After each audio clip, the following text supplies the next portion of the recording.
Rad svih organa vlasti, pa i onih gradskih, mora biti javan. Lokalne vlasti na to obavezuju zakon i statut grada.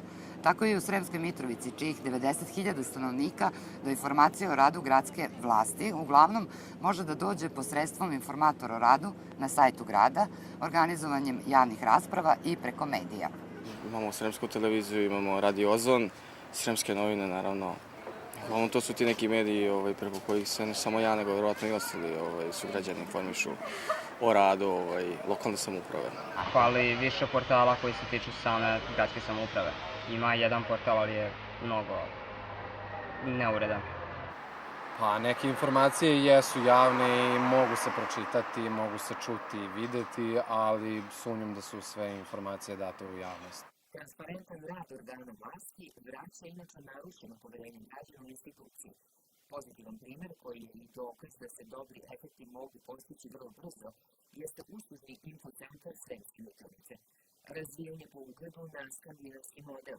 Umesto raznih kancelarija i primanja stranaka iza zatvorenih vrata, što je davalo više mogućnosti za korupciju, već nekoliko godina građani sva neophodna dokumenta mogu dobiti na jednom mestu.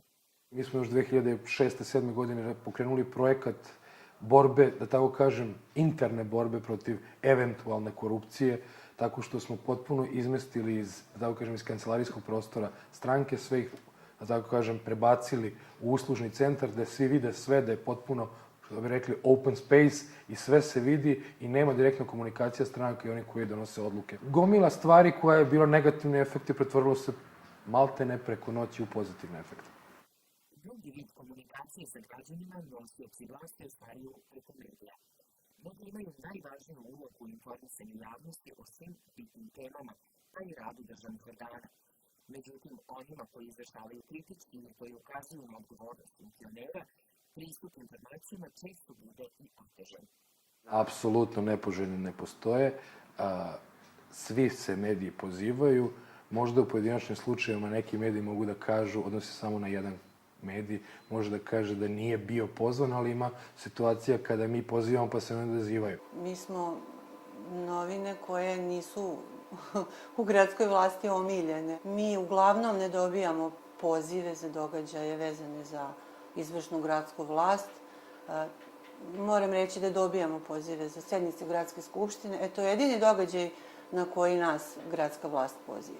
Inače, sve ostalo jednostavno smo izopšteni. Naša uređivačka politika je uvek bila malo, kako bih rekla, za njihov ukus malo egzotična i za njihov ukus malo previše slobodoumna. Svetlana Cucanić kaže da je redakcija M-novina, kada je tražila odgovore od načelnika gradskih uprava i gradonačelnika, morala da se pozove na zakon o dostupnosti informacijama od javnog značaja. Pokušavali smo i ovako, bez pozivanja na zakon o dostupnosti informacija, ali tada nikad, bukvalno nikad nismo dobili odgovor. Uvek smo morali da idemo zakonskim putem i uvek, naravno, čekamo 15 dana da istekne taj rok.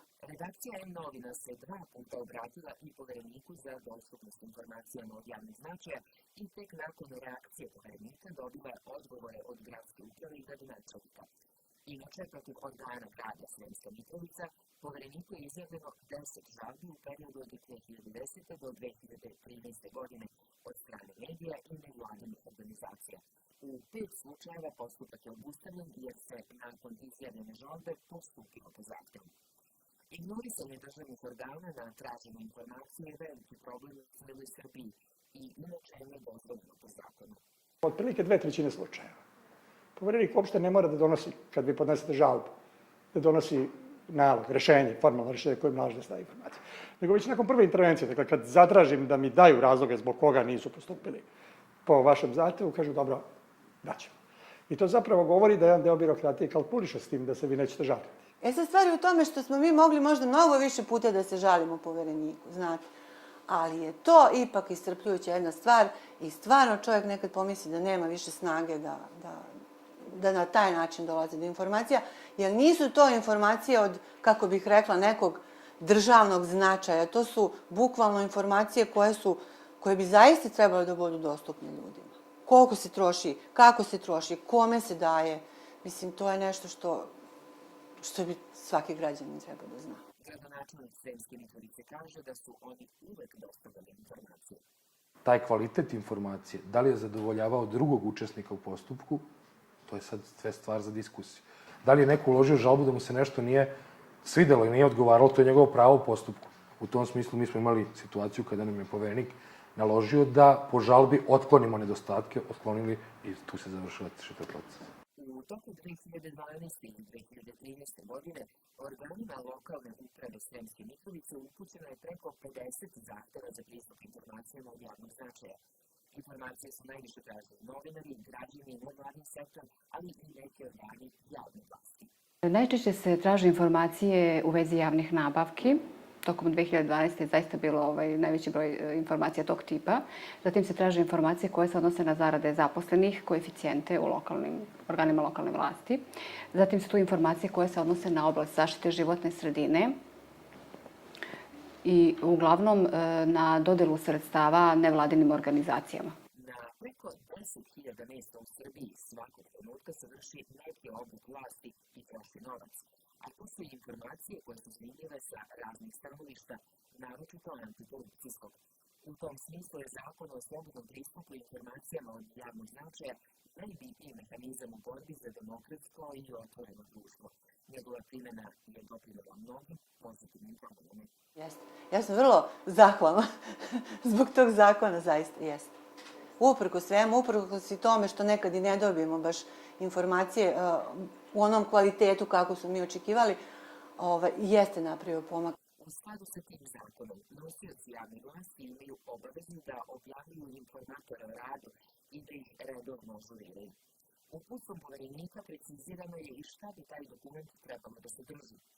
Pored osnovnih podataka o strukturi, poslovima koje obavlja organ vlasti, uslugama, rokovima, sredstvima rada, najvažniji je kvalitet sadržaja informatora o radu. Pitanje je, međutim, da li zainteresovani tu mogu zaista pronaći korisne informacije. On je pun opštih mesta, ima tu nekih stvari koje bi nekim ljudima možda bile zanimljive, čisto da znaju kako se koji načelnik zove, mislim, i preziva. Ali ja zaista tu ne vidim ništa što bi meni kao novinaru bilo zanimljivo. Ima organa vlasti koji imaju besprekorne informatore, dakle sačinjeni u svemu skladu s Ustavom i mislim da bi ne samo običan građanin, nego i neki medijski poslanik poput vas, dakle, mogao da nađe tamo bukvalno sve što ga zanima o radu te kuće i to je jako dobro. Ali ima naravno informatora koji su objavljeni pod pritiskom poverenika, pod njegovim upozorenjima, koji su proforme, koje vi vidite da nisu ažurirani mesecima. Dakle, jasno je da neko pokušava samo formalno da prikaže korektan odnos prema zakonu, a to zapravo nije to. Ja mislim da bi značajnije bilo da se odluka o budžetu, na primjer, koja se takođe objavljuje na sajtu grada, malo detaljnije objasni. Verujem da 99% ljudi ne može da pročita odluku o budžetu na pravi način i ne shvata zapravo kako je novac potrošen. U Sremskoj Mitrovici je urađena revizija za 2011. godinu i u informator bi trebalo da se unese podatak o tome, da se postavi sažeti nalaz revizora i link ka celom izveštaju, ali toga nema. Iskreno vam kažem, nisam znao da imamo obavezu da postavimo i mi to, pošto sam podrazumevao da imamo, da to već dostupna informacija od strane državne revizijske institucije, to je njihov akt. Eto, to je pravi primjer te selektivne transparentnosti, recimo. Jer tu je zaista bilo lepih podataka koje ni mi nismo znali. Mislim, kršenje zakona o javnim nabavkama koje je revizor utvrdio, pa zakona o platama državnih činovnika, pa kršenje uredbe Republike Srbije o koeficijentima. Mislim, tu je potrošeno dosta novca mimo svih tih zakona i onda su podnete 4 prekršajne prijave i da mi nismo to objavili, ja ne znam da li bi neko u Mitrovici objavio, uopšte i komentarisao izveštaj revizorske institucije. Rezultati revizije su jasni. Gradonačelnik je 2011. dobio prekršajnih prijava. Za 4 nije znao ni o čemu se radi zbog takve prirode posla koje se dešavaju, ali, Bože moj, prekršajni postupak je u toku. Imao sam poziv, odazvao sam se, sad čekam rešenje u prekršajnom postupku da vidimo koliko će se prekršajni sud. Da li će da me kazni ili će da me oslobode od celoj toj priče. Informator o radu vlasti Sremske Mitrovice je teško i pronaći, jer se informacija o njemu ne nalazi na naslovnoj strani zvanične prezentacije grada, kako je propisano uputstvom poverenika. Pa gledajte, apsolutno ste u pravu sa ovog aspekta i mislim da će ovo sigurno doprinijeti da mi postanemo otvoreni nakon, da tako kažem, ovog vida kontrole lokalne samouprave od strane medija, od strane javnosti. Veća transparentnost u radu državnih organa utiče na smanjenje korupcije. Ove zemlje koje su pripremljene i unapređene zabeležile su ozbiljne rezultate u borbi protiv korupcije. Transparentnost rada organa javne vlasti, otvorenost, javnost rada, izloženost pogledu i kritici javnosti kao jedna od najvažnijih protiv korupcije.